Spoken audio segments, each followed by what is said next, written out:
Hi, Clarence. Thank you so much for joining us on air today. Hi, Serene. Thanks for having me on. So we have had your coworker, Peter, on air before, but we have not had the pleasure of hearing from you. Can you tell me a little bit about your background and your work with the Eastside Freedom Library? Well, I am the Associate Director of the Eastside Freedom Library. That is my title. It doesn't necessarily describe what I do, but I've been working with the library for about 2.5 years, and it's been a great opportunity to be a part of or curate or witness some really great conversations, important ones that I think we need to have in our community right now. Mm-hmm. And I know there's a number of events on the horizon, including one Thursday night, tonight, on the day that this episode airs. Can you tell me a little bit about what's going on, and then we can talk about how people can support the work at the library? Well, the event is called Unmapping St. Paul. What we have decided to do for Give to the Max Day is something a little more interesting than just sending out emails saying, please give because it's Give to the Max Day. We're having a St. Paul trivia quiz, and it's a quiz that will be held quiz bowl style. That means there'll be 2 teams of 4 people. One team is made up of retired or outgoing politicians who have represented areas in St. Paul, and the other team is made up of realtors. And we pick those 2 groups of people because they're the people who tend to know all of the street names, and some of the stories that go with it. So we hope it'll be a lot of fun. It will be airing on our Facebook page live starting at 7 o'clock.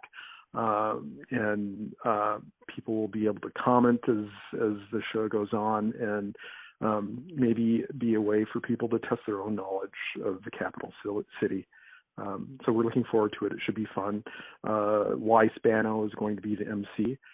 Sid Carlson White will be the quizmaster, and the teams should have as much fun as the listeners do. So hopefully folks can tune in. Wonderful. And any other big plans on the horizon? We have a lot of big plans on the horizon. We always do. And we have a lot of people who are pitching in to make them happen. One of the big things, back in August, we aired 2 episodes of a series that's going to continue called the Kaleidoscope Project. One of the things that we have always wanted to do and have strive to do at the library is to hold conversations, especially with voices that are speaking into an emerging culture that informs our conversations in ways that haven't traditionally been informed, include marginalized voices, and include artists who are artist activists and who are really speaking into a world that is forming and needs to be formed and needs more power. So the Kaleidoscope Project was brought to us by Rebecca Nicholson, who is a multidisciplinary artist. She wanted to bring together a group of writers from the African diaspora and a group of writers from the Asian diaspora, have them gather in workshop and have conversations around prompts. And originally it was cast as something that would be in response to the pandemic and how the pandemic was making quite evident not only the disparities, but sort of the cultural dynamics that exist in our white dominant society, how Asian Americans were being treated, how African Americans were being treated, or Black people and brown people around the world. Before the workshops could happen, George Floyd was murdered, and that really changed the cast of what the workshop would be about. And I think in the end, it really didn't change the work that they did. It was definitely more intense. It was deeper. But, they created a really great space for that dialogue.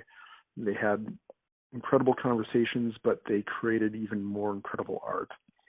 The 2 episodes of that can be found on our YouTube channel, the Eastside Freedom Library YouTube channel.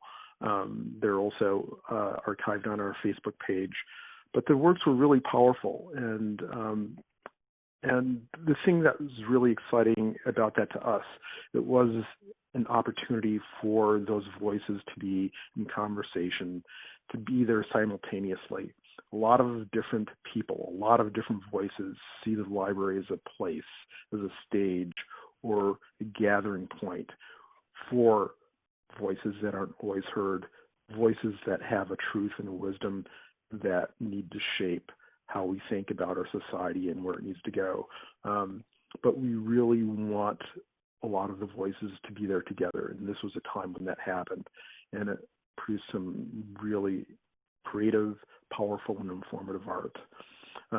So we're hoping that we can do more of that. We had been working on the theme of Afro-Asian solidarity when this came along, and we have several programs that are currently archived on our YouTube channel and Facebook page along that theme. And we hope people will look at those, but also think about, joining the conversation as it goes forward. So, aside from attending events and checking out the library online and in different spaces, how can people support you this Give to the Max Day? Well, I don't know how familiar everyone is with Give to the Max Day, but it's an opportunity to highlight, nonprofit organizations. There are often prizes and matching grants that go along with people's contributions. But, on our webpage, you can see an opportunity in our events page. You can go to, I believe it's givemn.org, and look up Unmapping St. Paul and make a contribution that way. You can always make a contribution on our website.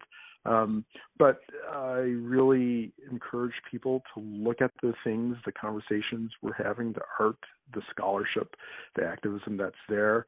And we're always open to contributions of money, but, there are various ways to join or generate or curate conversations that we have at the library, and we really hope people will join the community of voices that are speaking into this, but also be the ears to be wiser and better equipped to join into an emerging culture that hopefully is better than the one we're living in right now. Thank you so much, Clarence, for joining us on air today at the Radical News Radio Hour. We really appreciate it. And, my organization, the UpTake, sponsors this show, and this show is a project now, the UpTake, and we've loved partnering with the Eastside Freedom Library. We have an event being held in December. We have trainings in the new year, and we're just so grateful all the time for the partnerships and the work that we get to do together. Well, we're grateful for your work and the partnerships, and here's to more powerful conversations. Thank you so much. You have a great day. You too.